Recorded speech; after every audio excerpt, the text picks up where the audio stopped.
Welcome to the Thriving Misfits, the podcast where we explore the power of unconventional thinking by embracing our unique and diverse voices. I'm your host, Fiona Young, and today we have a truly inspiring guest who embodies the spirit of innovation and transformation. Our guest today is AJ. Born and raised in Australia to Sri Lankan parents, AJ brings a uniquely diverse global perspective, enriching his approach to leadership and also innovation. As a former Young Achiever of the Year with an entrepreneurial career spanning 2 decades in business and technology, AJ has observed that those who truly change the world do things differently. Whether presenting captivating keynotes, facilitating engaging workshops, or strategizing for the future, AJ is dedicated to making tomorrow better than today. So join us as we dive into the journey and insights of his remarkable individual. So welcome to the show, AJ, and let's explore the power of our unique and diverse voices together. Welcome, AJ. Thank you so much. Thank you so much, Fiona. I'm absolutely excited to serve your audience. It's amazing that we have kept in touch over the past, I would say, 7 years. Since I embarked into entrepreneurship, that's the first time that we connected, and that's via LinkedIn. And here we are today, 7 years later. Can you believe that? Wow. What an incredible journey. And it's been so inspiring seeing your journey unfold, just gone from strength to strength. So I'm very proud of you, my friend.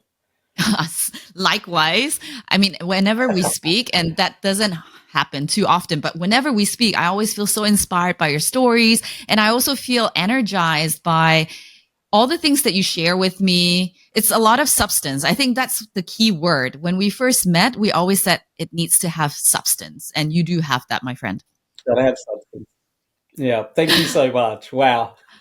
All right. So the listeners, the viewers would like to get to know you, of course, a little bit better. So let me just kick it off with this question.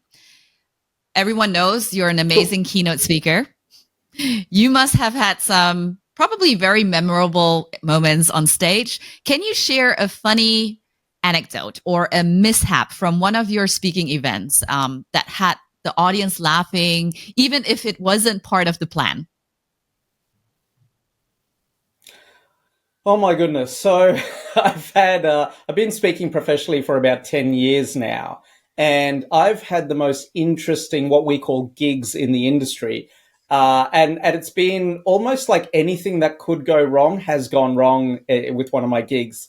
And so one story that particularly jumps to mind, and again, this doesn't necessarily meet the criteria of audience laughing, but for some strange reason, I had an individual turn up and he was very angry that I was able to put on this gig. I was able to use the venue and put on a gig when he tried and he couldn't. So he decided to turn up and try and sabotage my entire gig. And so for about half an hour, he heckled me from the audience. And I was going through a time in my life where I wasn't speaking at while for that while, and I was a little bit rusty for my stage skills. And I just tried to ignore it. And that went horribly wrong. Instead, an audience member jumped up and went over to him ready to smack him one. And wow. it really almost, it almost turned into a brawl. So I jumped off stage and I grabbed the audience member, but I had to, in those sort of instances, you can't let the crowd know what's going on really. So you have to manage the crowd. So I hugged him and I whispered in his ear, "Thank you so much for your support. I really appreciate it. But if you could just sit down, let's get this roll. Let's make it happen." And he was very appreciative of that. And the audience didn't sort of work out what was going on because I made it look like part of the show. But everyone, it was probably one of the most horrific gigs I've had. So, yeah. And a lot of these challenges that we face in life, all these adversities, there's something that you must have learned from it. So if you had to do it all over again, what would you have done differently? That's so true, Fee. Like one of the things I do almost instinctively is that whenever I face a setback, I instantly go, what's the lesson here? And I become obsessed with trying to find the lesson. And I guess that dulls the pain for me. So for me, it was about, I need to go back and learn, revisit all those times when I did have an audience control and also get tighter security around my gigs now. That was the last public gig I've done. So I don't do public gigs anymore. But if I did, I would get tighter control over who's actually in the audience, I think, because it's uncomfortable, it's uncomfortable for not only me, but I'm putting the audience at risk, So, yeah, that's an entertaining story from my journey, I suppose. Great. Now, you and I, we have a similar background. We're both ethnic minorities growing up in a very Western culture, Western society. Now, you grew up with your diverse background. How do you think your Australian and also Sri Lankan heritage has influenced your approach, whether it's regarding leadership or regarding the talks that you're giving? Yeah, so it's an interesting question. I really, it's really interesting. Most of my learning, like most people in leadership, comes from the US. So I consume a lot of books, podcasts, YouTube videos. Even the people I meet and connect with are all coming from the US. So most of their ideas are coming from the US. What's interesting is that because of my diverse background here in Australia, we are very different here in Australia to the rest of the world. And that gives me a very unique perspective on how the Western world focuses, and also to some extent, coming out of Europe with the Australian background, and is very similar to the UK British system. The Sri Lankanness adds an incredible dimension to allow me to understand Asian culture, Southeast Asian culture. So I have this beautiful walking, talking dichotomy that basically takes US ideas and figures out how to implement them to the rest of the world. So that's how that serves me. And I feel as though you're similar in that situation. Some of your guests even might be in that situation. Absolutely. Yeah. Our guests are amazing. They have such a diverse background. There's so much to learn from each other. So that's what I love doing this podcast, really bringing all these wonderful, amazing individuals with a really vast amount of experience, whether it's in the workplace or in their personal lives, just bring them onto this podcast and hear from them. So amazing. Can you share a quirky or maybe an unexpected aspect of your personality that I don't know, that people might not know about? And also, how do you feel that it would add some sort of depth into your identity? Oh, great question. I I guess this comes out in my work, but I can't handle mediocrity.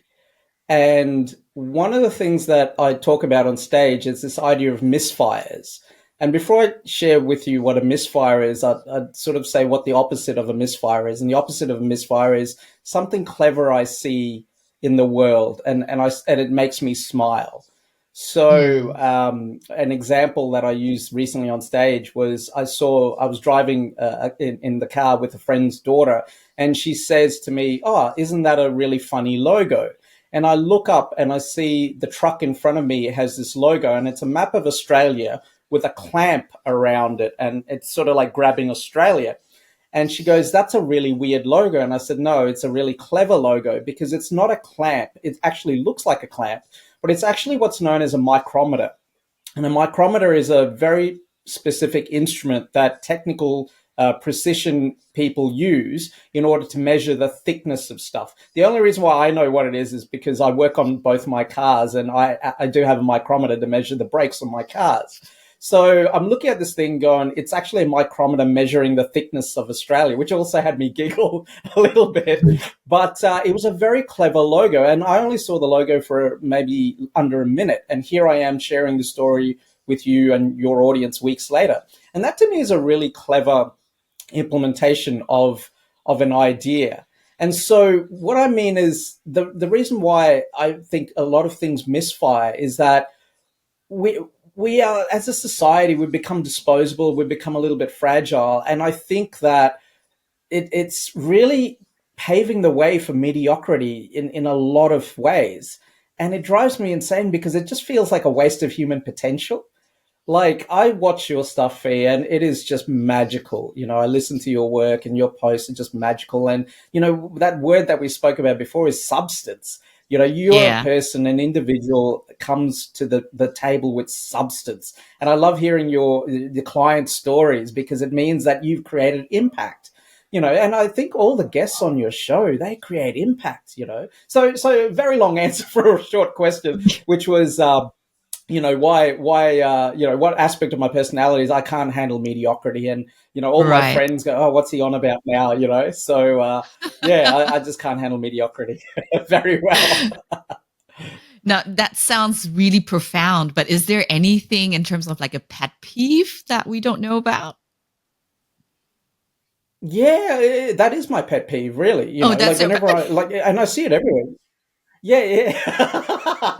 Yeah, because I exist in this world, right? So I'll go get Mhm. something simple like, oh, okay. So something simple like I'll go to McDonald's, right? And I love they do this thing over here in Australia. It's a salted caramel frappe drink. And I like to have it with 2 shots of chocolate drizzle. Now, one night Mhm. I'm going to McDonald's and I ordered this same drink, but I was so tired. I didn't use the word drizzle. Instead, I said chocolate sauce. Drove them insane. Something inside McDonald's broke that day, Oh my and gosh. it was just a simple act of me being human, and their rigid structure and systems just didn't process that. So it is really my pet peeve, mediocrity. Like, Right. just really pay attention to the other humans. So Mm. yeah, it's a bit weird, Yeah. it's a bit quirky, but and I pity my friends because they always hear my mediocrity stories everywhere, all the misfires in the world. So yeah. Well, thanks for sharing that. And you mentioned just now that you bring a lot of ideas and innovation that you hear from the US and you try to incorporate it into Australia and then also embracing your Sri Lankan or Southeast Asian roots. So, how do you maintain that sense of authenticity? How do you stay true to your identity with making sure Yes, that you balance this all of is these things out? this is such a really nuanced thing that I do, because if you ask me who I am, I will say I'm AJ. I'm a crazy bleep bleep bleep. That is who I identify as. If you ask anyone, they will say the exact same thing. So I don't necessarily use a label as cultural, as much as I am a diverse individual. I will never Mm, pick those as identities. So mm, that has really caused a lot of simplicity in my life, but it's also caused a lot of drama as well, because I don't really fit in anywhere I go. I'm the perfect epitome of a misfit. If you look up misfit in the dictionary, if your audience looks up misfits in the dictionary, there'll be a photo of you and a photo of me in the corner waving. So yeah, so that's one of the things, but it just gives me such a superpower, because whenever I encounter anyone, um, I'm able to sort of sit down and understand their world. And I never look at them, and this is apparently really weird, but I never look at a person solely based on their ethnicity. I try to mhm. understand their worldview.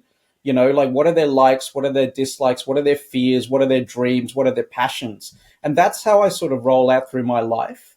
So when I understand a person's all of those things around a person, I'm able to impact and influence them in ways that I need to, whether that's a speaking engagement, a coaching engagement, or just generally just having a chat with someone that really just requires a bit of unconventional perspective. Absolutely, because as an individual, we're almost like an iceberg, right? We only see the tip of the iceberg, that 10%. That would be like our ethnicity, our gender, maybe the Mm. religion, if the attire can showcase that. But the 90% is actually below the surface, it's below the waterline, things that people can't really see when they first meet you. It's like your talents, your belief system, your values, your experiences. And I love what you said about you're not just looking at an individual based on their ethnicity. And similarly, also for my other Mm. guests, it's not just because they are part of the LGBTQ community. That's just part of their identity, but there's so much more, right? So I really love what you've just shared. Now, you and I have been talking over the Thank you. past 7 years, and really, you've shared with me a lot about the opportunities and, of course, the challenges that you're facing as a public speaker based in Australia. Now, can you share a little bit more, though? Have you ever faced a Okay. moment, and I'm sure a lot of moments, where maybe your identity also played a significant role in shaping how you show up? Yeah, so just for a bit of context for your viewers and audience, I've been a professional speaker for 10 years, and Fee's been on that journey for the last seven, I suppose. And it's interesting because we don't see a lot of professional speakers here in Australia that aren't culturally diverse. So my expertise, I know diversity is a massive, massive conglomerate of a whole bunch of different diversities. My particular lived experience relates to cultural diversity. So in terms of cultural diversity, we're talking about the best way I've found to measure it in Australia is that I look at what other languages do you speak at home? And that has given me an indication of we have 3.1 million professionals here in Australia that speak a language other than English at home. Now, they're in a variety of industries and whatnot. And we have it here in Australia around 480,000 business events here in Australia every year. Not all of them require paid professional speakers, but that's my industry, the speaking, meeting, and events industry. So a portion of them, I'm not exactly too sure. But whenever you go see a conference that requires a paid speaker, we never see anyone that's culturally diverse on stage. And I've put up posts about this on LinkedIn where there's been organizations that they've had like 50 speakers and none of them are culturally diverse. So it's all a sea of sameness at every single conference. Yeah. And so I started to ask myself this question: when there are people like me in the audience, why aren't there people like me on stage? And this was an issue that I was never aware of until the last couple of years when in any profession, as you grow up through the profession, you'll have people senior to you that will say, oh, you're good, but you just don't have this. So you can't get that promotion. You can't get that, you can't get that gig in my case. So for about 7 or 8 years, that was the conversations I had. They'd look at my stuff and naive me thought that, oh, okay, I still don't have this. I'm going to go out and build it. So after about 7 years, I built everything that everyone has ever told me that was missing. And then people just stopped talking to me. And I couldn't understand why. Like, why would you go quiet? And in their minds, they don't really know what to do with me. And probably the underlying emotion underneath that is that they're worried of being judged in case I'm not good enough. And there are other bad speakers that don't look like me, but they don't think like that. So Australia is a fascinating nation in terms of that we encourage the beautiful richness of migration and diversity and inclusion, but only limited to culturally specific aspects. Like, yeah, we'll come and have a curry with you, but we will never put you in a leadership position for your that sort of stuff. So I hope people that is don't the actually say challenge that. that I face, and it sounds so well. Not exactly, but I got close to that a couple of years ago. Actually, 10 years ago, when I started on this journey, and I talk about this. There's a clip on stage of me talking about this. Maybe you could share it with the show notes later. But it's my most popular clip, and it's the difference between racism and prejudice on YouTube. And I encourage everyone to go and watch that video because it is an entertaining look at the challenges that I face and to some extent still face today. And it all stemmed from this one moment when I went to pick up takeaway at a store and they thought I was the Uber driver. And I took that very to heart. Like, I was completely disheartened by that because 10 years ago when I started speaking, someone gave me the exact same feedback. But back then it was like taxi driver. They said to me, make sure you dress up so people don't think you're a taxi driver. And in 10 years, nothing has changed. I'm still getting this feedback, right? And that's a perception that I have to deal with.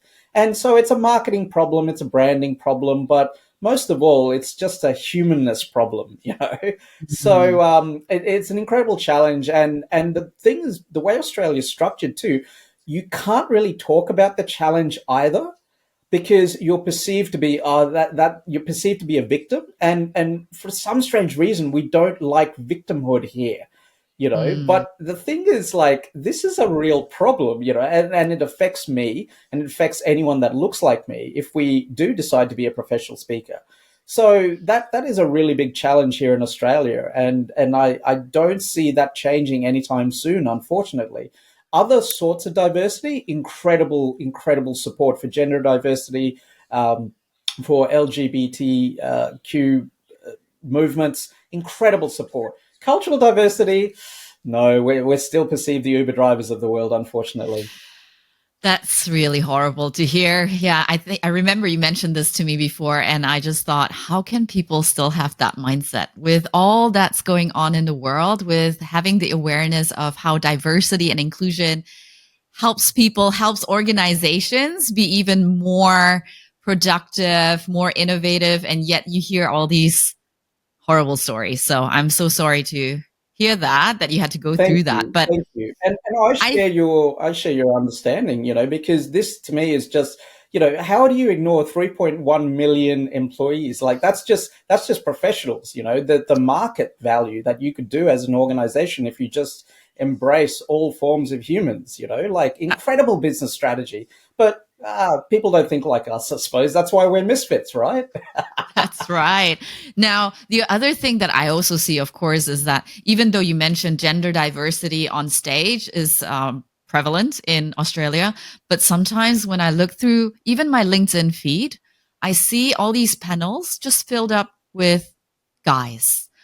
And typically it's the I, more wow. older Caucasian guys, right? Wow. I'm so lucky I haven't seen that on my feed, and I'm horrified to hear that, especially in 2024. And maybe if I may share an idea with your audience, Fee, I'm obsessed with this thing that I call the point of impact. And it's where people come together, one or more people come together to make a decision. And in that moment of space and time, only one thing matters. And that is a person will make a decision according to their identity. And their identity is comprised of their lived experiences and their stories that they've heard. That some stories might be so good, it turns into lived experiences. And I find that their identity drives their thoughts and their actions, and it's based on lived experiences.